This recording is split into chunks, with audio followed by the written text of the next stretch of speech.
Bienvenue dans Les Mardis de l'Histoire chez Dame Lola. Aujourd'hui, épisode numéro 5, le destin de la princesse de Lamballe durant les massacres de septembre 1792, du 2 au 6. La rumeur de Paris. Paris, septembre 1792. Éteignez les lumières, oubliez le Paris des cartes postales. Imaginez une ville plongée dans le noir, une ville qui ne dort plus, une ville qui a peur, une peur panique, viscérale, qui s'infiltre sous les portes cochères et rampe dans les ruelles du Marais. La monarchie est tombée 3 semaines plus tôt, le 10 août, lors du sanglant assaut des Tuileries. Le roi Louis XVI et sa famille sont enfermés dans le donjon du Temple. Mais à l'extérieur, aux frontières, le piège se referme. La Prusse et l'Autriche marchent sur la capitale. La forteresse de Longwy est tombée. Et ce dimanche 2 septembre, la nouvelle tombe, terrible comme un couperet. Verdun, la dernière ligne de défense avant Paris, est assiégée. Elle est sur le point de capituler. Dans les tavernes, sur les places, une rumeur s'embrase. Un complot. On murmure que dès que les volontaires partiront pour le front, les prisons vont s'ouvrir, que les traîtres, les prêtres réfractaires, les nobles enfermés vont s'évader, égorger les patriotes et ouvrir les portes de Paris aux Prussiens. C'est irrationnel, c'est de la paranoïa pure. Mais en ce début de septembre, la peur est plus forte que la raison. Pour sauver la Révolution, une folie meurtrière va s'emparer de la rue. Cela se nommera les massacres de septembre. Les égorgeurs. Tout bascule dans l'après-midi du 2 septembre 1792.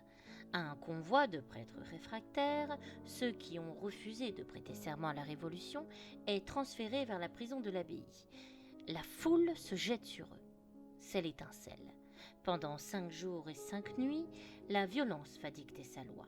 Les septembrisseurs ou les égorgeurs, comme on les appelle, vont faire le tour des prisons parisiennes. L'abbaye, la conciergerie, Bicêtre, la salpêtrière et la prison de la Force. Pour donner une illusion de justice à leur folie, ils installent sur des tables de fortune aux portes des prisons des tribunaux populaires. On ouvre les registres d'écrou. Les procès durent 2 minutes. Qui juge? Des figures locales, des sans-culottes improvisés magistrats. Qui meurt? On imagine souvent que l'aristocratie a été décimée ce jour-là. C'est une idée reçue. Écoutez bien ces chiffres. Entre 1100 et 1400 morts en 5 jours. C'est la moitié de la population carcérale de Paris. Mais parmi eux, 75% sont des prisonniers de droit commun, des petits voleurs, des faux monnayeurs, des prostituées et même des mineurs enfermés à Bicêtre. Les prisonniers politiques et les prêtres ne représentent que le quart des victimes. Que font les autorités? Rien. De l'audace, encore de l'audace, toujours de l'audace et la France sera sauvée. Il faut purger les prisons avant de partir aux frontières. C'est Georges Danton qui dit cela. Il est ministre de la Justice. Sa priorité, c'est la guerre. Jean-Paul Marat, dans son journal, encourage le peuple à se faire justice. La Commune de Paris laisse faire. La garde nationale regarde ailleurs. C'est dans ce chaos, dans cette passivité complice de l'État, qu'une femme va devenir le symbole absolu de cette barbarie. Son nom, Marie-Thérèse Louise de Savoie-Carignan. L'histoire se souvient d'elle sous le nom de la princesse de Lamballe. L'amie fidèle. Pour comprendre le drame qui se noue, il faut remonter le temps. Qui est la princesse de Lamballe? C'est une princesse italienne, veuve à 19 ans d'un prince français débauché, qui lui a laissé une fortune colossale. mais surtout, c'est la surintendante de la maison de la reine Marie-Antoinette d'Autriche, femme de Louis XVI. C'est sa confidente, son amie intime, son double. En 1789, quand la Révolution éclate, les courtisans s'enfuient. La princesse, elle, reste. En 1791, après la fuite ratée de Varennes, elle parvient à se réfugier en Angleterre. Elle y est en sécurité, à l'abri du besoin, courtisée. Mais sa reine lui manque.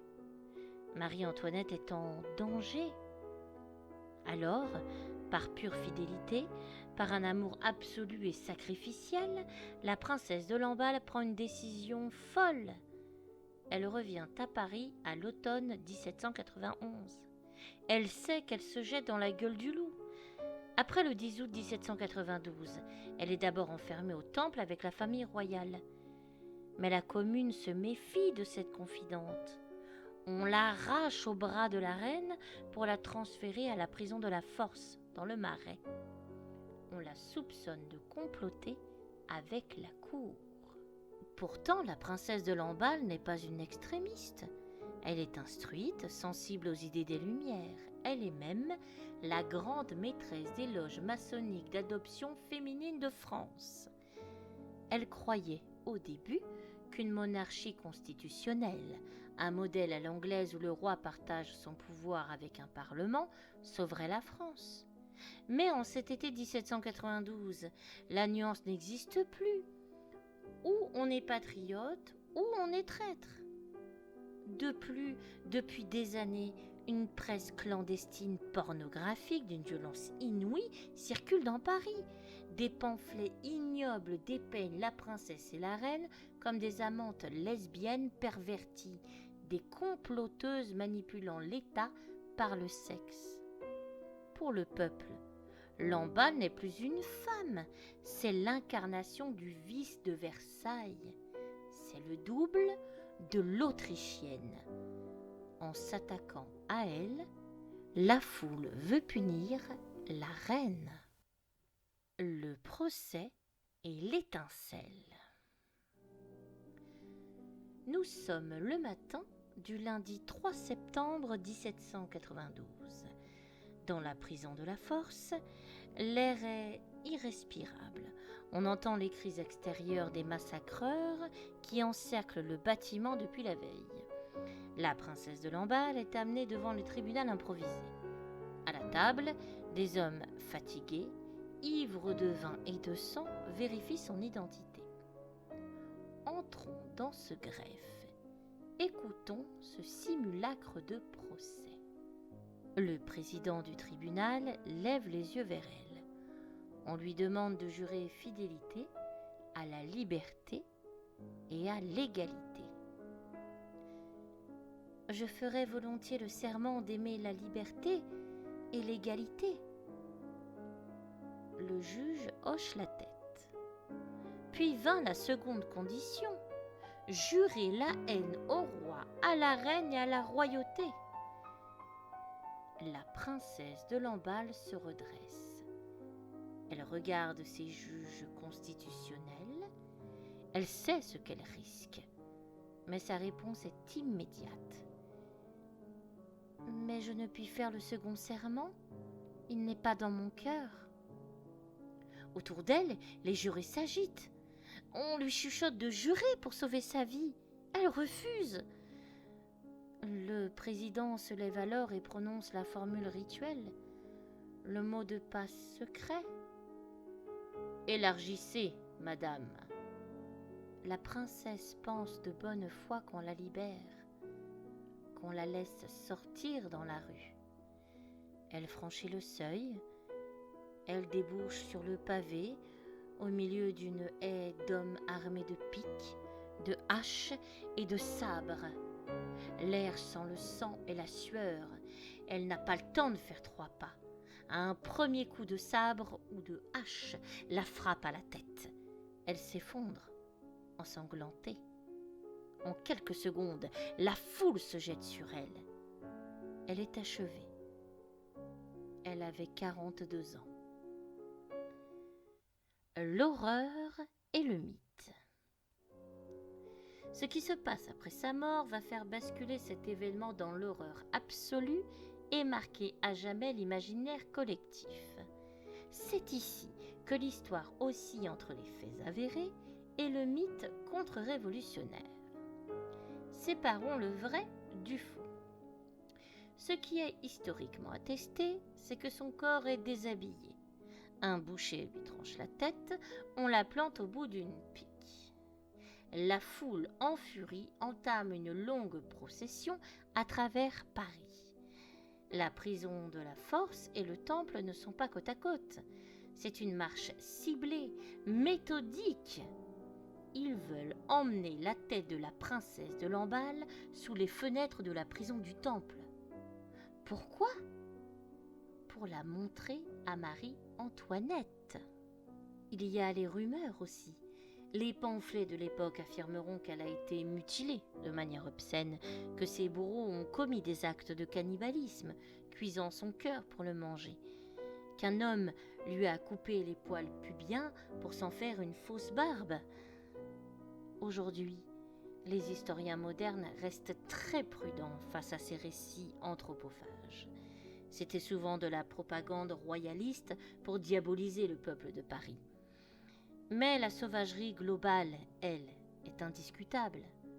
Tuer la princesse ne suffisait pas. Il fallait que sa mort devienne une arme de torture psychologique contre la reine. Arrivée sous les fenêtres du donjon du temple, la foule hurle. Elle réclame que la reine descende pour embrasser sa tête. Les gardes nationaux du temple, horrifiés, tirent les rideaux des appartements royaux pour empêcher la famille de voir le spectacle. La réaction de la reine. À l'intérieur de la tour, Louis XVI entend le fracas. Il s'approche des commissaires municipaux de garde et leur demande ce qui se passe dehors. C'est alors qu'un des gardes révolutionnaires, par brutalité ou pure inconscience, lâche la vérité historique en pleine face de la famille royale. Eh bien, puisque vous voulez le savoir, c'est la tête de Madame de Lamballe qu'on veut vous montrer. Si vous ne voulez pas que le peuple monte, je vous conseille de vous mettre à la fenêtre. Imaginez l'impact de ces mots. Marie-Antoinette est là, au milieu de la pièce, avec ses enfants et sa belle-sœur. Que dit-elle ? Rien. Elle ne s'est pas penchée, elle n'a pas vu la tête de son ami, mais le choc psychologique est total. Les mémorialistes décrivent une scène de pétrification instantanée. La reine reste figée, immobile, le regard vide. Puis ses forces la lâchent. Elle s'effondre sur le sol, inconsciente. On la transporte vers un fauteuil. Jean-Baptiste Cléry, le valet du roi, écrira dans ses mémoires que les sanglots et les pleurs de la famille royale ont résonné dans le donjon durant une grande partie de la nuit. Les bourreaux avaient atteint leur but, briser le cœur de la reine. Qu'est devenu le corps de la princesse de Lamballe ? Le soir même, un citoyen anonyme réussit à récupérer la tête pour éviter d'autres profanations. Mais le reste de sa dépouille sera jeté dans une fosse commune, probablement au cimetière des Enfants Trouvés ou à Clamart. Malgré les recherches de sa famille après la Révolution, ses restes ne seront jamais retrouvés. Conclusion. Quelques semaines plus tard, le 20 septembre 1792, la victoire française à Valmy repousse les Prussiens. La panique militaire s'éteint. Le lendemain, 21 septembre 1792, la première République est proclamée par la Convention nationale. Mais le traumatisme des massacres de septembre va changer à jamais le cours de la Révolution. Pour éviter que le peuple ne recoure à nouveau à ces lynchages spontanés, l'État créera le tribunal révolutionnaire officiel.